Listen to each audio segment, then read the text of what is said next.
Kita salaman. Assalamualaikum warahmatullahi wabarakatuh. Waalaikumsalam warahmatullahi wabarakatuh. Nah, sebelum kita memulai materi hari ini, yaitu apa materinya? Faktor risiko kecelakaan kerja di bidang akuntansi keuangan. Nah, di tujuan pembelajaran hari ini kita akan apa?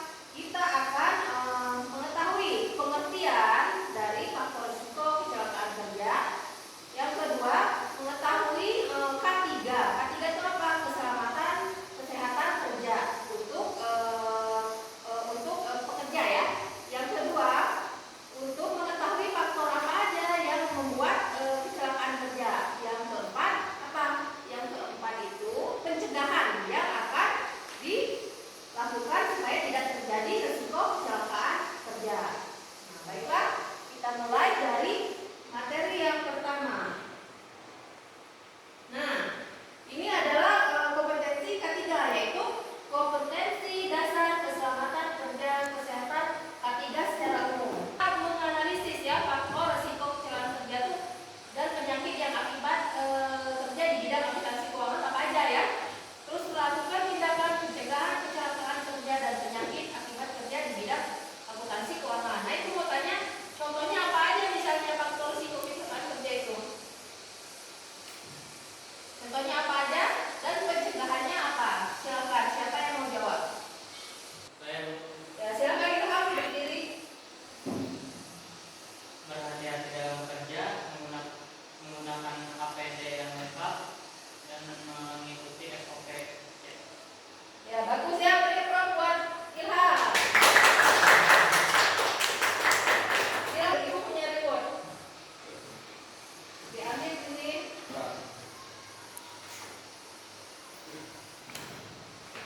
Nih buat kamu ya. Lebih semangat lagi ya. Belajar ya.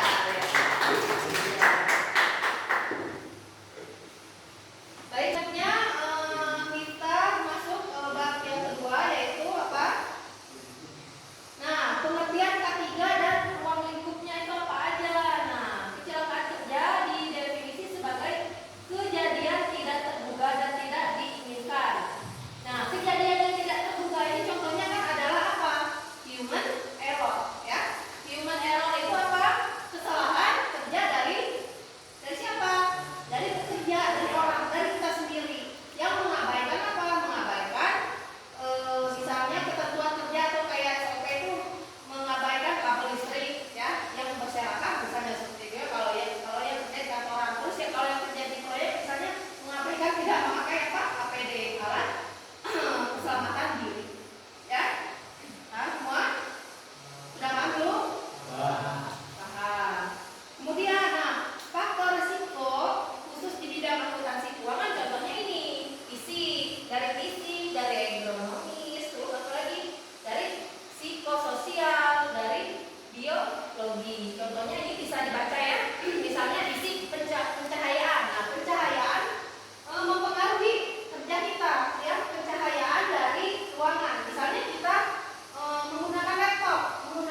tindakan pencegahan sederhana itu apa? Kata saya tadi, penataan ruang kerja, agronomis. Terus manajemen stresnya juga harus apa? Manajemen stresnya harus seimbangi, ya. Jangan sampai kalian berat tekanan daripada happy-nya, gitu ya. Kerja tuh harus happy, ya. Jadi jangan sampai kalian kerja di bawah tekanan terus menerus, ya, akan mengakibatkan stres. Terus kerapihan juga tadi, ya, dan kebersihan juga harus dijaga. Nah, dari situ sudah cukup ya pemaparan dari Ibu mengenai faktor risiko kecelakaan kerja. Nah, ada video yang bisa kalian tonton, ya. Ini adalah kecelakaan dan kelalaian kerja pada saat apa? Pada saat kalian tidak mematuhi aturan, ya, atau APD yang berlaku, ya. Kalian bisa lihat ini video.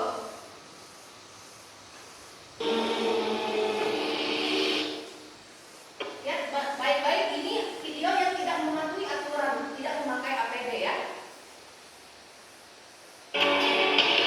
Baik, ya.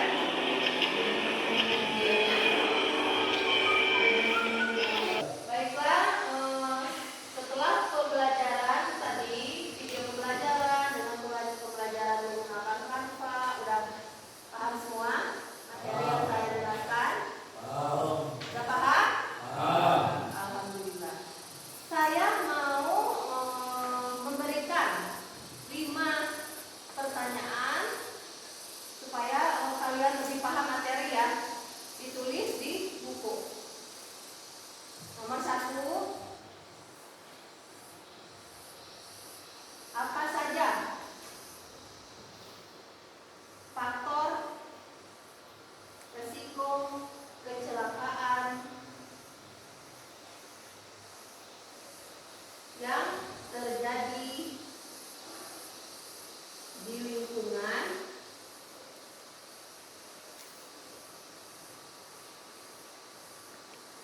akuntansi keuangan?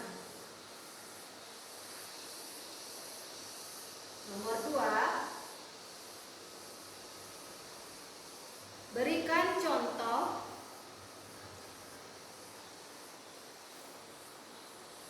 kecelakaan kerja di bidang akuntansi keuangan.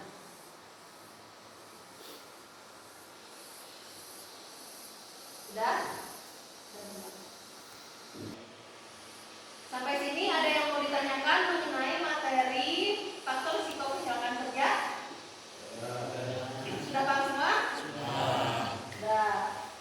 Jadi kita kesimpulannya itu supaya apa? Kalian tahu untuk keamanan dan keselamatan kerja nanti kalau kalian udah di dunia kerja, udah di dunia industri. Itu manfaatnya, ya. Jadi kalian harus paham materi ini. Baiklah anak-anak, setelah memahami materi faktor kecelakaan risiko kerja di bidang akuntansi keuangan, sekarang Ibu akan mengadakan apa? Kuis, ya, untuk mengetahui pemahaman kalian sampai mana kalian memahami bab ini. Silakan maju yang ke satu siapa? Dari Ilham. Saya, Bu. Silakan Ilham maju ke depan. Silakan Ilham dikerjakan kuisnya itu.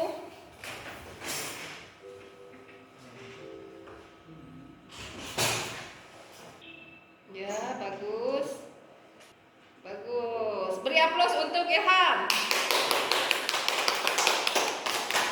Bagus ya Ilham, kamu sudah mendapatkan skor 4 dari 5 soal. Berarti cuma salah 1. Sekarang siapa lagi yang maju ke depan? Silakan. Saya, Bu. Syakir. Silakan Syakir. Jawab dengan bagus lagi. Wah, benar semua, ya. Satu lagi.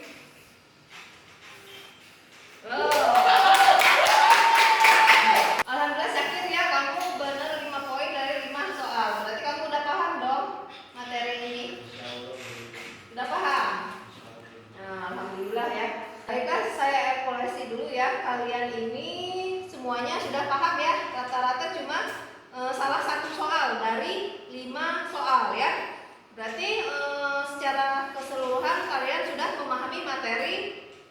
ini ya. Sekarang dari saya ada tugas kelompok ya. Tugas kelompoknya yaitu faktor resiko kecelakaan kerja di bidang akuntansi keuangan. Kalian akan dibagi menjadi tiga kelompok ini diisi dengan berarti 2 orang ya. Satu kelompok itu terdiri dari 2 orang dan 3 orang. Ketua kelompoknya masing-masing akan saya tunjuk. Kelompok pertama yaitu Ilham sama Abidullah. Yang kedua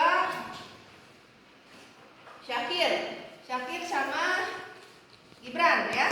Yang ketiga Arda Billy sama Muhlis. Yang keempat berarti siapa ini? Gapril dengan Faisal. Udah ya. Silakan maju ke depan untuk mengambil soalnya.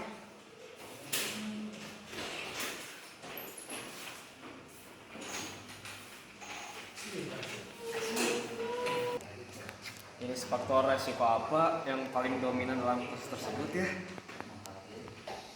Jadi ini lebih masuk ke faktor ergonomi. Kenapa faktor ergonomi? Karena di sini itu banyak dari para pegawai yang kurang dapat fasilitas dari kantornya, misalnya kayak kursinya yang terlalu keras, dan juga salah karyawannya sendiri, mereka terlalu tinggi dalam mengatur cahaya komputernya. Ya bagus ya Arda Billy ya. Kamu udah menjawab dengan lengkap. Si Gapril tadi menanyakan faktor apa saja yang dominan dari kasus ini ya. Terima kasih Arda Billy. Baiklah, waktu diskusi sudah habis ya. Silahkan kalian mempresentasikan hasil kelompoknya. Perwakilan 1 orang maju ke depan untuk mempresentasikan hasil diskusinya. Silahkan untuk kelompok 2 yang pertama ya, yaitu Syakir, silakan maju ke depan. Waalaikumsalam warahmatullahi wabarakatuh. Saya dari kelompok 2 ingin mempresentasikan tentang psikolog dari kategori resiko. Jadi ada contoh dari potensi bahaya yang ditemukan. Contohnya itu seperti tekanan laporan keuangan bulanan. Nah, gimana tindakan pencegahannya? Jadi tindakan itu ya harus seharusnya mengerjakan laporannya jangan terlalu mepet dengan waktu deadline. Dan yang kedua kategori risiko salah satunya biologi. Contohnya seperti apa? Debu pada tumpukan arsip lama. Nah, gimana tindakan pencegahannya? Tidak membersihkan kantor. Dan ada analisis singkat yang kedua. Jadi pertanyaannya seperti jenis faktor risiko apa yang paling dominan dalam kasus tersebut? Itu sama dengan faktor ergonomi. Dan kedua, sebutkan 2 aturan etika profesi yang dilanggar perusahaan terkait kesejahteraan karyawan dalam kasus ini. Jadi jawabnya kursinya terlalu keras dan cahaya monitornya terlalu cerah. Oke, sekian dari kelompok 2. Saya memberikan slogan jagalah keselamatan agar kalian selamat. Ya, Tepuk tangan untuk Syakir.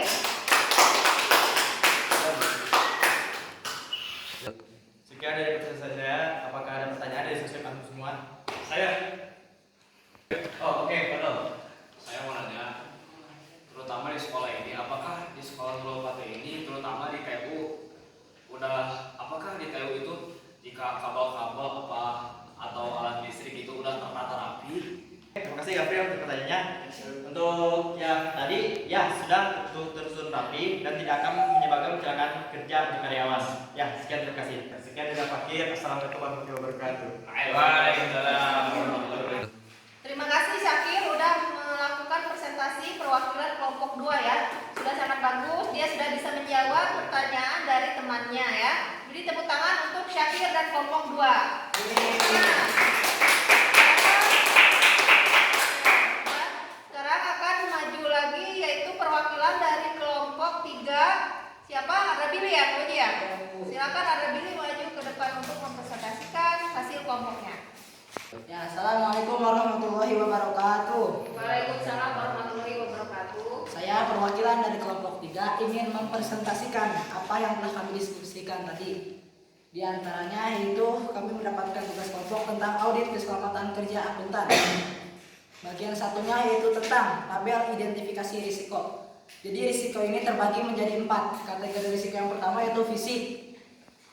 yang kedua ergonomi, yang ketiga psikologi, dan yang keempat biologi. Di antaranya dari potensi bahaya yang ditemukan dari kategori risiko fisik yaitu kabel komputer melintang di jalan, dan cara mengatasi tindakan potensi bahayanya yaitu dengan merapikan kabel dengan kabel TS atau Dutch.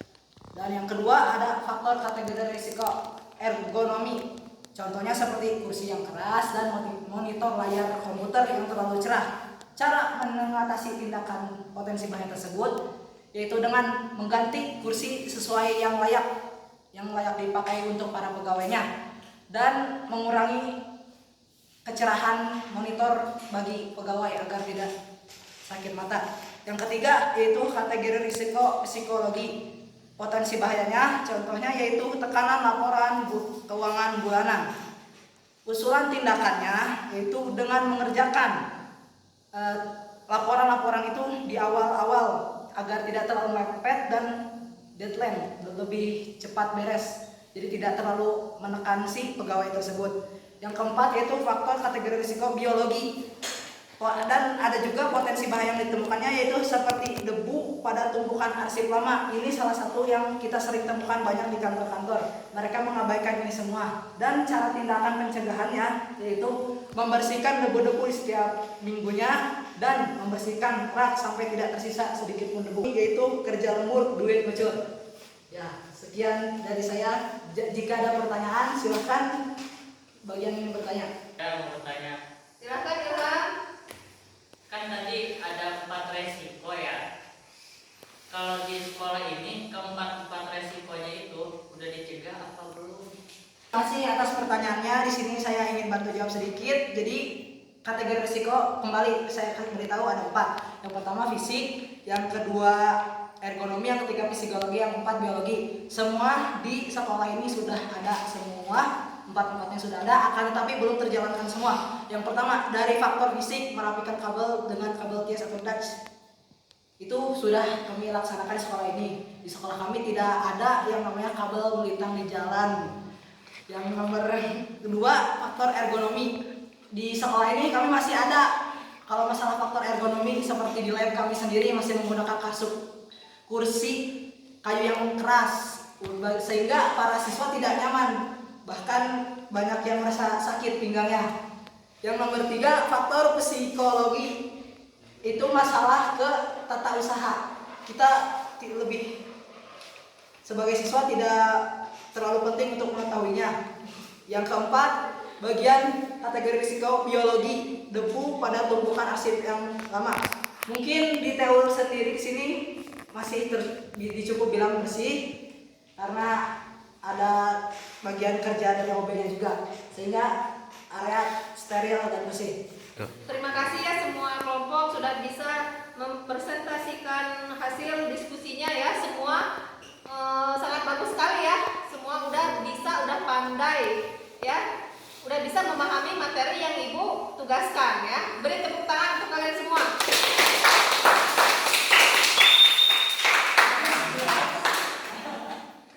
Kemudian untuk tugas selanjutnya yaitu kalian mengerjakan tugas ini 5 soal ya di halaman berapa ya? 25 ya. Halaman 25. Nanti kalian kerjakan di rumah. Untuk tugasnya dikumpulkan minggu depan ya. Kesimpulan dari materi ini itu apa? Kita harus menjaga keselamatan kerja agar apa? Agar kita selamat ya.